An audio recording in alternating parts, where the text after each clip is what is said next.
Hey everybody, HomeSliceHenry here, and in today's video we are taking a look at level 50 XL Swellow in the Ultra League Premier Cup. Now Swellow is a normal and flying type Pokemon with the moveset of Wing Attack, Sky Attack, and Brave Bird.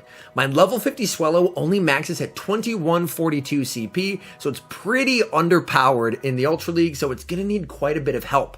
I decided to pair it with a Swampert on the lead and a Powder Snow Alolan Ninetales as the closer, so it is a pretty standard ABB style team where both of my back Pokemon are weak to Steel, and the back Pokemon cover Swampert's weakness to Grass. So without further ado, let's hop into the matches and let's take a look at XL level 50 Swellow in action.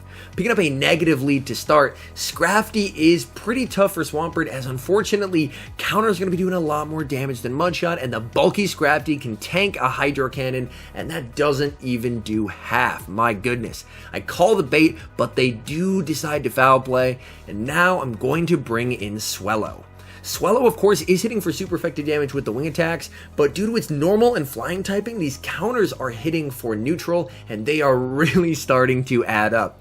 We are able to get a shield, which is fantastic, and the opponent, interestingly enough, not switching out. So that does give me some hope, and now I'm going to bring in the Powder Snow Alolan Ninetales, commit all the way to the farm down, and hope that Ninetales with a ton of energy is able to help close out this match. They throw the power-up punch. Come on, can we farm them down? Yes, we're just able to farm them down. And they have a Nidoqueen. So things are looking good for us because we are the Powder Snow variant. And we are able to hit them for super effective damage with Weather Ball. And they do a very nice catch onto their Alolan Muck. So they're running Scrafty and double poison in the back. Although this is actually a Snarl Alolan Muck, which is even better for us, as we're going to be able to apply a ton of pressure with these Weather Balls. They get to a move. I'm low enough where even a resisted Dark Pulse would take me out, but the good news is these Snarls do absolutely nothing, so I'm able to farm back up to 2 Weather Balls, and we are going to be able to apply a ton of pressure. And they're going to bring back in the Nidoqueen. We're going for the Weather Ball here, and that basically takes them out, and then we're able to bring back in the Swampert and Mudshot down. So in that game, as you're going to see what's probably a common theme in these battles, basically just fully sacrificing the Swellow, because Swellow's very underpowered. So this is definitely more of a win in spite of Swellow kind of thing. And we have an amazing matchup in game 2. They led Galvantula into our Swampert, which is fantastic. They safe swap into Mana Buzz, we bank a Hydro Cannon, and now we can counter swap with the Powder Snow Alolan Ninetales. Mana Buzz is forced to go for Aerial Ace here, which is a terrible move that does basically no damage. So we can over farm a pretty significant amount, building up to 2 Weather Balls before we do decide to go for the Weather Ball. And they actually decide to aggressively switch into the Galvantula, but since I have loaded energy, I am going to be able to burn their switch clock and bring back in the Swampert.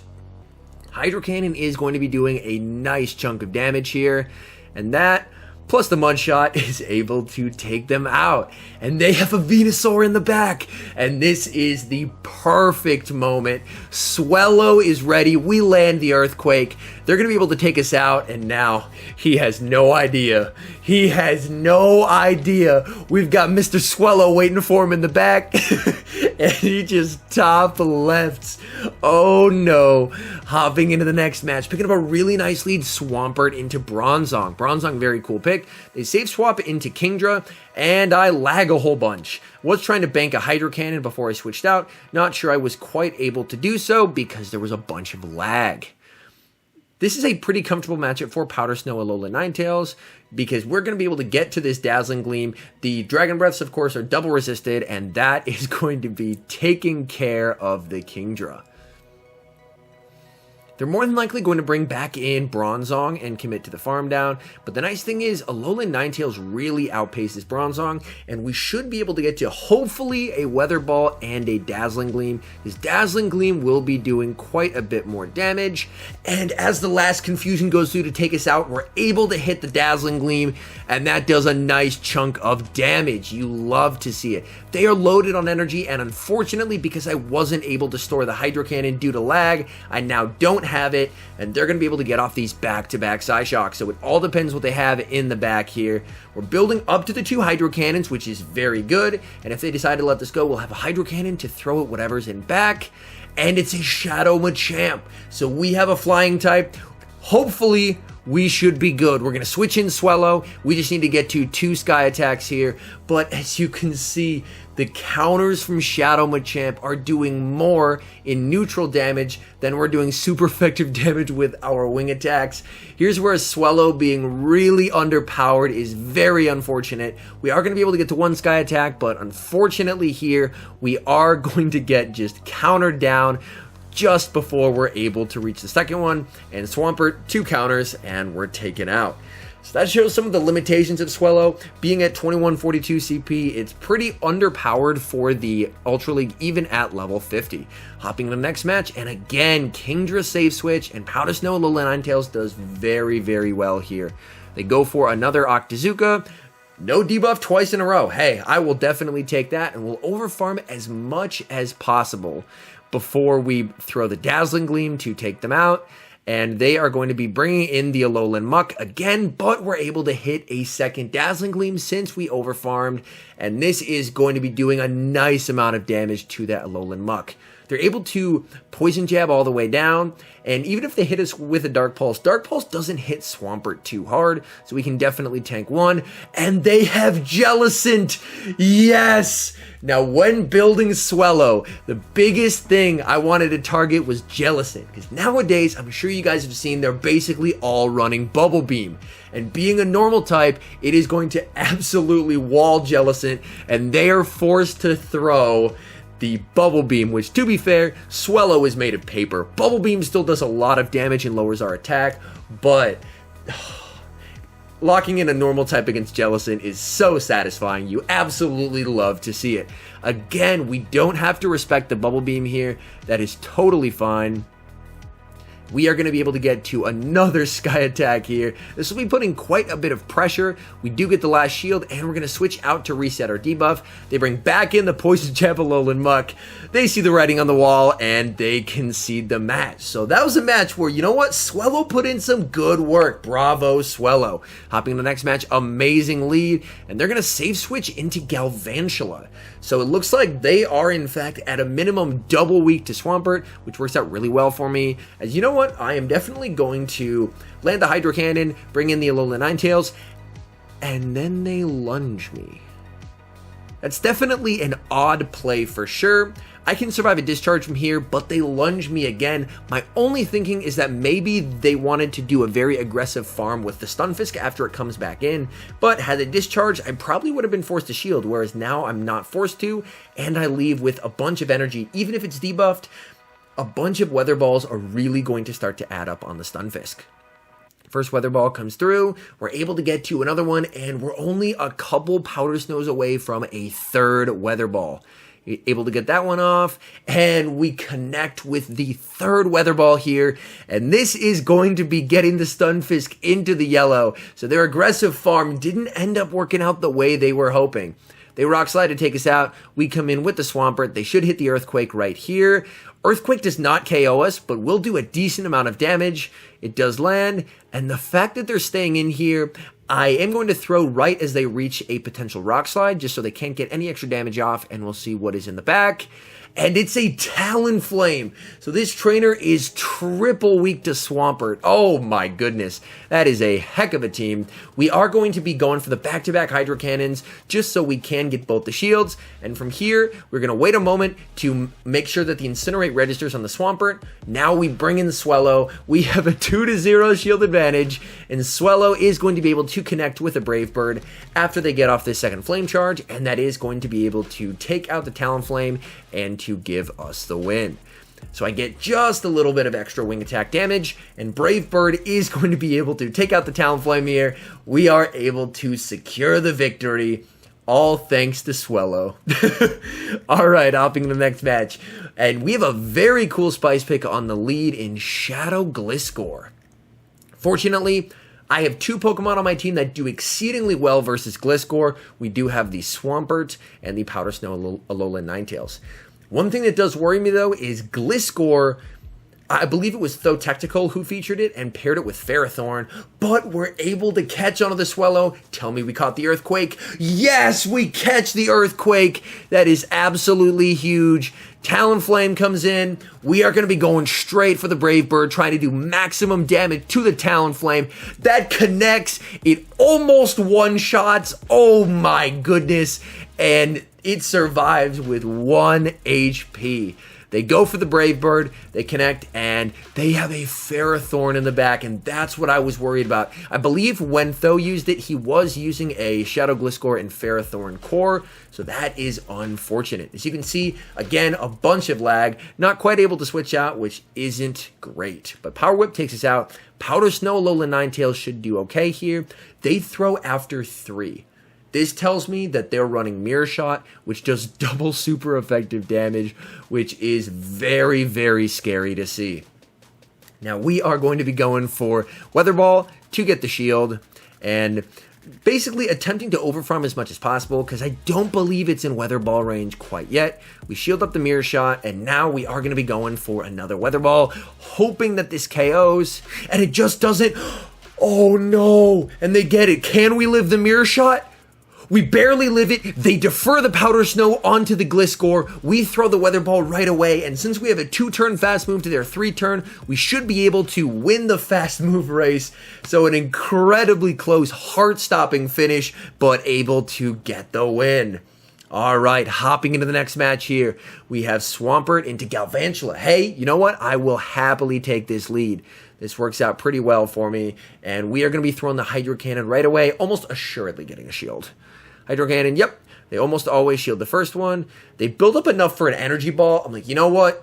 I have to respect it. Turns out it's just a lunge, so wasn't a great shield on my part, and then unfortunately I overfarm, and now I'm going to have to shield a second lunge.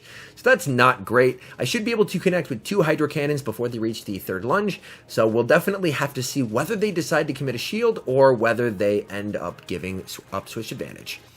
Going for the second Hydro Cannon here. It lands and takes them out. They bring in a Jellicent, and now I'm going to save switch into the Swellow, and they're staying in, which tells me that they have Ice Beam.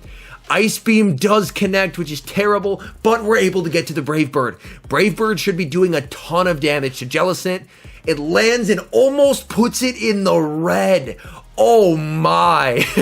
Huge damage from Swellow. As you can tell, Swellow, pretty solid attack stat. The HP and defense, not the best, unfortunately. Shadow Ball will hurt us quite a bit, but we're able to get to the Hydro Cannon, and my guess is they may end up letting this go, which they do. What do they have in back? And they have an Umbreon in the back, so things are looking good. So long as we can connect with at least 1 Dazzling Gleam, we should be in a pretty comfortable position. They have Last Resort, but unfortunately, Last Resort does provide some nice coverage, but just doesn't hit hard enough to combat the bulky Alolan Ninetales. We're able to connect with the Dazzling Gleam, which is absolutely huge. And from here, we should be able to pretty comfortably bait with a Weather Ball, because they will have to start respecting Weather Balls, because even they will really start to add up. And we get the shield, which is huge. I try and switch. Unfortunately, my switch clock just wasn't up. The Last Resort, we do survive it, but it cues my switch, so I was very worried there, because I did not want to switch. But we are able to win the race, get to the Hydro Cannon, and that takes out the Umbreon, and that's going to be a good game. All right, hopping to the next match, picking up a pretty okay lead here against Toxicroak, and they are running counter, which makes this a little more difficult. They try and catch onto Politoed, and Politoed is a huge problem spot for our team, as all 3 of our Pokemon have losing matchups. So this is really not what you want to see. The nice thing is we should be able to survive 2 Weather Balls. I do have, I believe, the rank 42 Swampert, so it is bulkier than most. Second Weather Ball comes through, we survive it, we're able to undertap and hit the Earthquake. If this lands, then we can bring in the Ninetales. It does land, and now we're going to bring in the Ninetales. Unfortunately, Powder Snow is resisted, but the Powder Snows do really start to add up to the point where I'm hoping that we can connect with a Weather Ball at some point and farm down. Again, the lag, it's rough. So we are going to be going straight for the Weather Ball. This definitely will not KO, but I'm hoping that we can Powder Snow down. Come on, Ninetales. Yes, we're able to Powder Snow down. That's absolutely huge. Now, if Toxicroak comes in, we should be able to go for the Dazzling Gleam, but it's a Jellicent, so things are looking amazing for Swellow in the back. We go straight for the Dazzling Gleam, they shield, and now it's Swellow time. In comes the Toxicroak, but we're able to get to the Sky Attack. Sky Attack is going to be taking care of that Toxicroak, and all they have left is the Jellicent. I shield up, I have to respect a potential Ice Beam, but it's a Bubble Beam. They don't have Ice Beam, and Swellow is in a really comfortable position to close out this match. We go for the Sky Attack just to get some extra damage. We don't have to respect the Bubble Beam here, as Bubble Beam, I mean, to be fair, Bubble Beam does a lot more than I would expect, to be 100% honest, but it's not going to be taking out a Swellow at that HP range. We're going to be able to connect with the Brave Bird, gets the Jellicent very low, and we're able to Mud Shot down with Swampert and get the win. All right, hopping into the next match, picking up an amazing lead, Swampert into Nidoqueen. So switch advantage will be huge here, and the nice thing is we should be able to preserve switch advantage as well. They do have the Mandibuzz here, so they are running a pretty standard Nidoqueen plus a Dark type as the core. So this immediately makes me think that this could be the Nidoqueen double Dark team. And if so, preserving my Alolan Ninetales will be very important because Alolan Ninetales should have a lot of play with the Powder Snow variant against their whole team. We are going to significantly overfarm and go for the Weather Ball here. Weather Ball plus a Powder Snow able to take out the Mandibuzz. In comes the Nidoqueen. We are going to be going straight for these Weather Balls, basically just trying to burn the switch clock, and now we're going to safe switch into Swellow. And my goal here is basically, if they switch out, great, but if they stay in, honestly, that works for me as well. We are going to be going for the Sky Attack. Hopefully, this should be getting a shield, and since our defense is lower, the Nidoqueen can commit to the farm down, which is less than ideal. But if I wait my whole clock here, then our switch clocks should begin to realign. I lost my train of thought there. The switch clocks will begin to realign. They connect with the Earth Power, and we're just going to farm up a bunch here, and now we're going to switch into the Alolan Ninetales. They actually waited for the catch, so very nicely done there. They're going to connect with the Last Resort. Again, Last Resort will not take us out, so we don't have to respect it. Here, I definitely should have baited, because their win con is basically shielding a Dazzling Gleam, so that would have been a pretty easy move to bait there. And here, I really want to get off a charge move, so I am going to shield up the Dark Pulse and go straight for the Weather Ball, because Weather Ball is some important chip damage, as I believe from here, 2 Hydro Cannons should come very close to taking it out. They go for a second Dark Pulse to take us out. We have so much energy loaded on Swampert, so we are in a commanding position to close out this match. Hydro Cannon does quite a bit, and here I definitely should have gone for the Earthquake. My thinking at the time was I wanted to have a bunch of extra energy, but then I got scared of a charge move and end up throwing the Hydro Cannon, so don't do what I did there, just throw the Earthquake, it'll KO. In comes the Nidoqueen, and we're going to be able to throw another Hydro Cannon, and that is going to be able to take out the Nidoqueen and to give us the win. So all in all, XL level 50 Swellow in the Ultra League Premier Cup. You can win with it. Should you? Probably not. It's very, very underpowered. It does hit fairly hard, but maybe when level 60 comes out, I could revisit it, but at the current moment, it's just far too underpowered to have any practical play in the Ultra League Premier Cup. Anyways, thank you guys so much for watching. If you're enjoying the content, make sure to leave a like and subscribe to the channel if you haven't. And a special thank you, as always, to our members here on YouTube. The support you guys provide is absolutely incredible. Thank you guys oh so very much, and until next time, I've been HomeSliceHenry.